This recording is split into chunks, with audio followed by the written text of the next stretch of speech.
विवाद बढ़ने के बाद दीपेंद्र हुड्डा ने सज्जन कुमार को लेकर दिए एक कथित बयान पर सफाई भी दी। हुड्डा ने कहा है कि उन्होंने कभी सज्जन कुमार को रोल मॉडल नहीं बताया। पिछले 2 दिनों से मैं देख रहा हूं कि मेरे बयान को घुमा फिराकर लोगों के सामने पेश किया जा रहा है और मेरे बयान में एक ऐसा भी अंग्रेजी का शब्द डाला जा रहा है जो मैंने बोला ही नहीं, ना ही मेरा दूर दूर तक ऐसा कोई मतलब है। मेरी कोई भी मंशा किसी हमारे भाई को ठेस पहुंचाने की नहीं थी।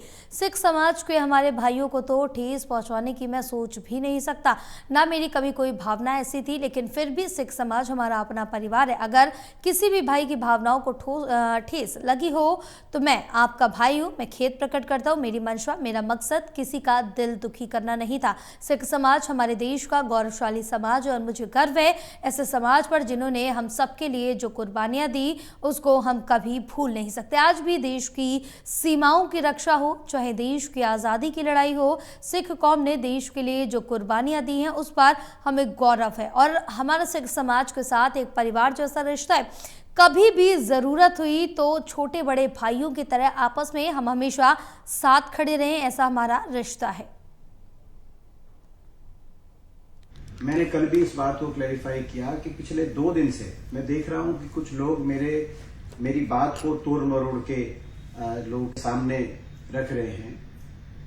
मेरी गुजारिश है कि सबसे पहले तो मैंने वो शब्द नहीं कहा जो अंग्रेजी का जो शब्द रोल मॉडल जो शब्द मेरे बयान के साथ जोड़ा जा रहा है, मैंने वो बोला ही नहीं, जो मैंने इसका प्रयोग भी नहीं किया।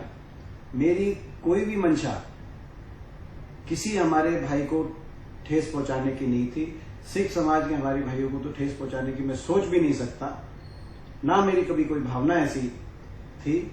लेकिन फिर भी सिख समाज हमारा अपना परिवार है। अगर किसी भाई को की भावनाएं इससे ठेस हुई हैं तो मैं आपका भाई हूं, मैं खेद प्रकट करता हूं। मेरी मंशा, मेरा मकसद किसी का दिल दुखी करना नहीं था। सिख समाज हमारे देश का गौरवशाली समाज और मुझे गर्व है ऐसे समाज पर जिन्होंने जो कुर्बानियां दी, हम सबके लिए जो कुर्बानियां दी, उसको हम कभी भूल नहीं सकते। आज भी देश की चाहे सीमाओं की रक्षा हो, चाहे देश की आजादी की लड़ाई हो, जो सिख कौम ने जो देश के लिए जो कुर्बानियां दी हैं उस पर हमें गौरव है और हमारा सिख समाज के साथ एक परिवार जैसा रिश्ता है। कभी कभी जरूरत हुई तो छोटे बड़े भाइयों की तरह आपस में हम हमेशा साथ खड़े रहे, ऐसा हमारा रिश्ता है।